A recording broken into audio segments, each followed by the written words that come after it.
Fala comigo, tudo bem? Terça-feira, estamos de volta no Devocional Antifundamentalista, às 8 da manhã. Segunda, terça, quinta e sexta, às 8 da manhã, tem Devocional Antifundamentalista. Eu estou fazendo leituras bíblicas sequenciais, lendo todos os evangelhos e fazendo comentários nada conservadores. Você que está chegando aqui pela primeira vez, senta o seu dedão aí no like, se inscreva no canal, ative o sininho para você acompanhar tudo o que eu estou produzindo aqui nesse canal. Terça-feira, 20 horas, tem vídeo novo. Quinta-feira, 20 horas, tem vídeo novo também. Então, esteja comigo acompanhando tudo aqui nesse canal. Nós estamos lendo o livro de Mateus. E hoje nós vamos ler o livro de Mateus no capítulo 16. Quando Jesus fala com Pedro, olha, arreda-te de mim, Satanás. Quando Jesus chama Pedro de Satanás, nós vamos ver isso hoje. Mas antes de eu fazer os comentários bíblicos, eu quero convidar você a vir fazer parte do meu grupo de conteúdo exclusivo, www.apoia.se/Gibran. Lá eu mando áudios de 2 minutos, no máximo, todas as manhãs, áudios devocionais, e uma vez por mês tem um aulão, tem uma aula numa sala fechada, onde você vai poder conversar, discutir comigo sobre uma temática, sobre um estudo bíblico. E além, é claro, que você entrando no meu grupo de conteúdo exclusivo, você me ajuda a manter esse canal, você passa a ser um mantenedor, você passa a ser uma mantenedora dessa proposta aqui da radicalidade do Evangelho. Então, bora para o texto de hoje. Vou compartilhar com você aqui a minha Bíblia para a gente ler juntas e juntos Mateus 16. Então, nós vamos ler aqui Mateus 16, a partir do versículo 21. Olha só. Aqui. E vamos até o versículo 27. Deixa eu sair daqui. Pronto. Jesus começou a mostrar aos seus discípulos que deveria ir a Jerusalém e sofrer muito por parte dos anciãos, dos chefes dos sacerdotes e dos doutores da lei. Então, quem faria Jesus sofrer, hein? Olha só. Quem vai fazer Jesus sofrer? Os anciãos, chefes dos sacerdotes, doutores da lei. E que deveria ser morto e ressuscitar ao terceiro dia. Então Pedro levou Jesus para um lado e o repreendeu, dizendo: Deus não permita tal coisa, Senhor, que isso nunca te aconteça. Jesus, porém, voltou-se para Pedro e disse: Fique longe de mim, Satanás. Você é pedra de tropeço para mim, porque não pensa as coisas de Deus, mas as coisas dos homens. Então Jesus disse aos discípulos: Se alguém quer me seguir, renuncie a si mesmo, tome a sua cruz e siga-me. Pois quem quiser salvar a sua vida vai perdê-la, mas quem perde a sua vida por causa de mim vai encontrá-la. Com efeito, de que adianta o homem ganhar o mundo inteiro e perder sua vida? O que um homem pode dar em troca da sua vida? Porque o Filho do Homem virá na glória de seu Pai com seus anjos. Então, retribuirá a cada um de acordo com a própria conduta. Eu lhe garanto a vocês, alguns daqueles que estão aqui não morrerão sem ter visto o Filho do Homem vindo com o seu reino. Esse é o texto de hoje, o texto que nós estamos falando. E aí o que acontece?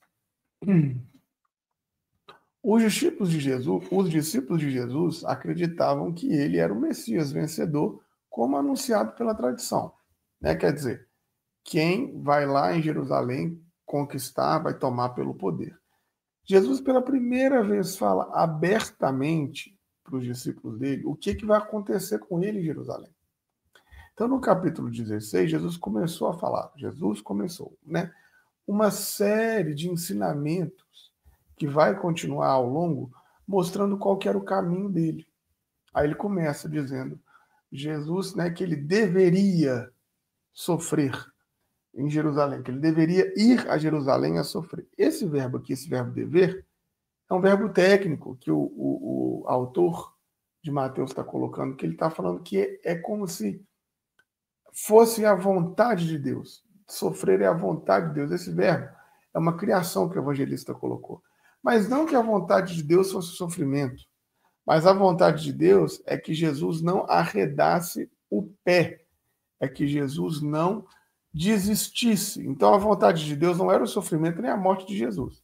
A vontade de Deus é que Jesus combatesse esse combate que ele está fazendo com os religiosos e com o império. Então, Jesus vai colocar, e também o evangelista está querendo colocar Jesus aqui com a relação com o termo da Páscoa, porque Jesus é o Cordeiro Pascal. Então, ele dever sofrer. O verbo sofrer aqui no grego é pasco, que tem assonância, que tem uma singularidade com o termo pasca, da onde vem a Páscoa. Então, o evangelista quer mostrar que Jesus é o verdadeiro Cordeiro Pascal. Não esse que veio morrer no nosso lugar, mas esse que, por fazer o que era a vontade de Deus, que é produzir um caminho de libertação para toda a humanidade, vai sofrer muito na mão dos anciãos, dos sumos sacerdotes, dos mestres da lei.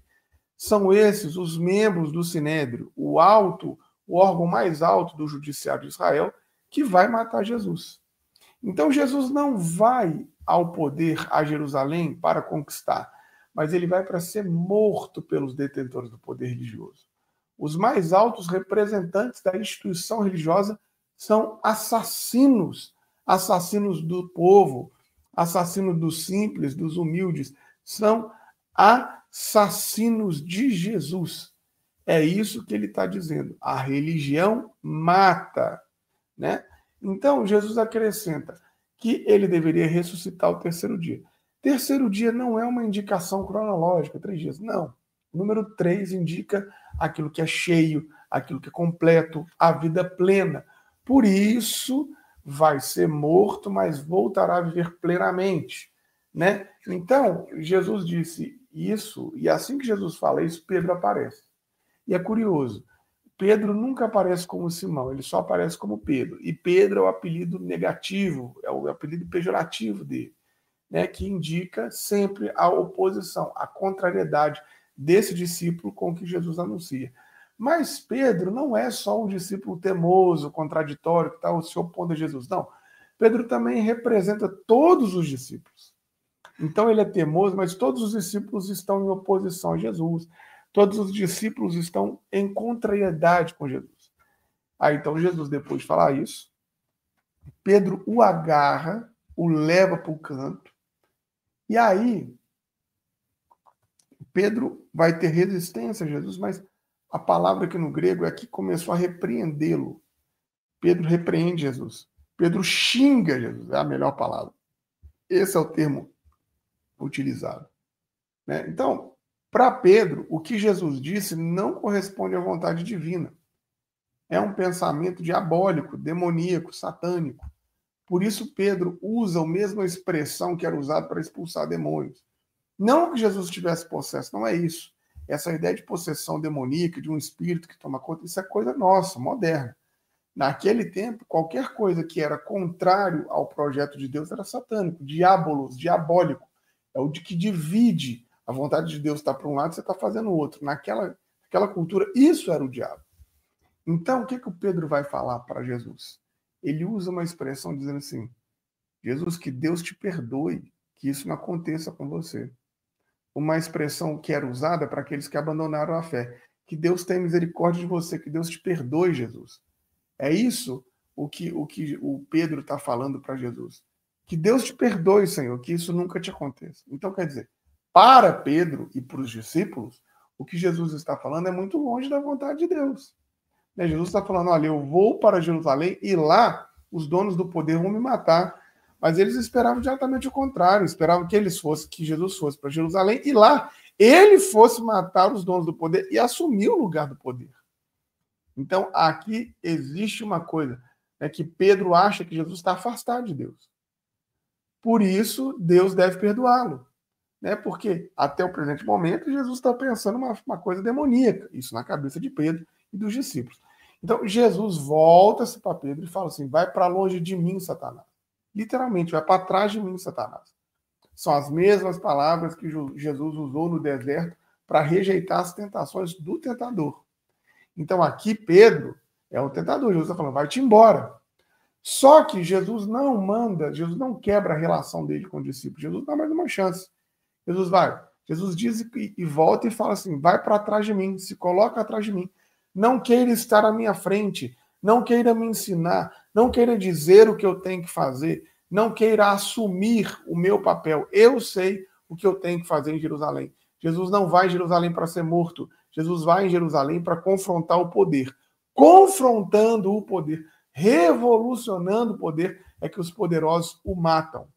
Então, isso é importante a gente entender. Essa bobagem que Jesus morreu para nos salvar, que Jesus veio como ovelha muda, foi ao matador, ele já sabia. Mano, isso é bobagem. Isso é bobagem. Jesus veio para nos dar libertação, para nos libertar, para nos mostrar uma outra vida. E fazendo isso, os dos caras do Sinédrio o matam. Até, né, o que acontece? Antes, Jesus chamou Pedro para ser a pedra sobre a qual a comunidade seria construída. Agora, Jesus já está chamando ele de pedra de tropeço. Jesus já está chamando ele de Satanás, de adversário. Aquela pedra que era da construção da comunidade, quando ela passa a querer ser maior do que Jesus, quando ela passa a querer definir o que Jesus tem que fazer, ela passa a ser pedra de tropeço. E é o que acontece com as igrejas hoje. Hoje as igrejas são maiores que Jesus. A igreja vai dizer quem que é salvo, quem que não é, quem que está em pecado, quem que não está. A igreja vai dizer quem que é pecador, quem que não é. A igreja fala quem que vai para o céu, quem que não vai. A igreja vai falar para você, não, eu amo você, mas não amo o seu pecado. Quer dizer, a igreja faz coisas que Jesus nunca mais fez. Por isso Jesus está falando com a igreja, ó, vai para trás de mim, Satanás, que você não sabe o que eu estou fazendo. E por isso a igreja hoje se tornou pedra de tropeço, uma pedra de escândalo para a grande maioria das pessoas. As pessoas estão dentro da igreja, mas estão adoecidas, estão mortas, estão sendo destruídas, estão tendo a sua autoestima acabadas, né? Então, as pessoas estão sendo perseguidas. A igreja, que deveria ser essa pedra que construiria a comunidade, ela é a pedra de tropeço, é a pedra de escândalo de muitas pessoas. Então, é isso que Jesus está falando com Pedro, né? Olha, e aí ele fala assim, sabe por que isso, Pedro? Porque você não vê as coisas como Deus, você vê as coisas como os homens. Os homens esperavam que Jesus reagisse na categoria do poder e da dominação. Deus espera que Jesus haja com amor e com generosidade e que leve isso até o fim. Inclusive, isso é o que vai matá-lo. Então, Jesus percebe que essa não é a mentalidade só de Pedro, mas também dos outros discípulos. E aí ele passa a conversar com os outros discípulos. Jesus fala, se alguém quiser vier atrás de mim, se alguém quiser vir, né, me seguir, se alguém quer me seguir, quer dizer, Pedro ele já tinha falado, me segue, Pedro, vem para trás de mim.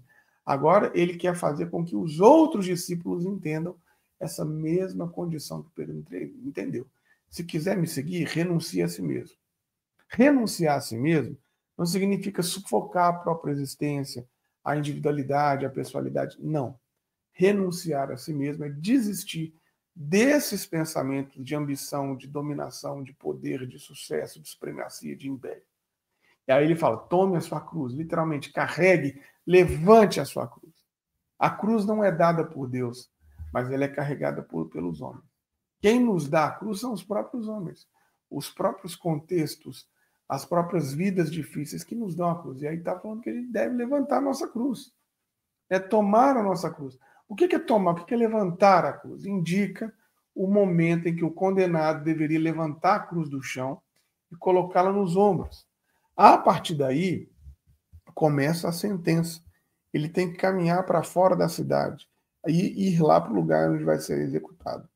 Só que até o momento em que ele vai caminhar até o lugar onde vai ser executado, é um momento terrível. É um momento em que os familiares, os amigos, os mais próximos cospem, batem, insultam. É um momento de solidão terrível. E essa fazia parte da pena. E se a pessoa não insultasse, não batesse, não cuspisse, ela era apenada também.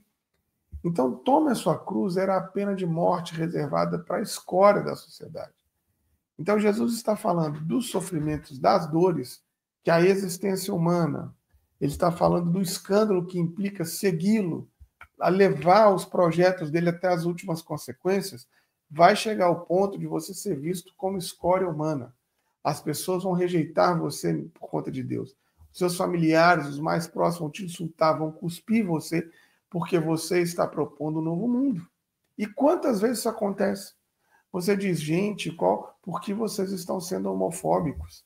Por que vocês estão desejando mal para uma pessoa trans? Qual que é o problema disso? A Bíblia não condena. Todas as pessoas ao seu lado vão falar, você é herege, você vai para o inferno, está na Bíblia, é pecado. Não é assim. E a gente acaba se isolando. É isso que Jesus está falando. Não esmoreça, não diminua o tom, não diminua a luta porque você está sozinho ou porque tudo ao seu redor está lutando contra você. É isso que ele está falando. Quem quiser vir até mim, toma a sua cruz. Né? O reino de Deus é tomado por esforço, porque essa caminhada da cruz é uma caminhada do suplício, um caminho da solidão, um caminho da desonra. Os discípulos não estão dispostos a perder a vida, muito menos a própria reputação por conta de Jesus. E é sobre isso que se trata. Né? Eles querem poder, e eles estão seguindo Jesus por conta do poder. Abrir mão do poder, abrir mão da reputação, abrir mão da honra, abrir mão de recurso, né, por seguir a Jesus, ninguém quer. E é isso que Jesus está falando. Aí Jesus acrescenta, quem quiser salvar a sua vida vai perder. E quem perder a sua vida por causa de mim vai encontrá-la. Quem vive para os outros realiza plenamente a sua vida. Mas quem vive exclusivamente centrado nas suas necessidades e nos seus próprios interesses, se destrói. É isso que Jesus está falando. Até aqui você viveu só para você e para satisfazer o seu umbigo. De agora para frente você vai viver pensando nos outros, comunitariamente. Essa é a sociedade alternativa que Jesus oferece. Viver para os outros, doar. Doar não é perder, doar é ganhar. É realizar-se significativamente no outro. E Jesus vai e comenta, de que adianta eu ganhar o mundo inteiro e perder a sua vida? De que adianta ganhar tanta conquista, mas perder a si mesmo? Esse é o significado. É uma crítica que Jesus faz às pessoas do poder. Qualquer poder. As pessoas que conquistaram o poder, devoradas pela própria ambição, são pessoas que possuem muito, mas elas não têm nada, porque elas perderam a si completamente na jornada. São pessoas sem rumo na vida, longe da felicidade, da tranquilidade.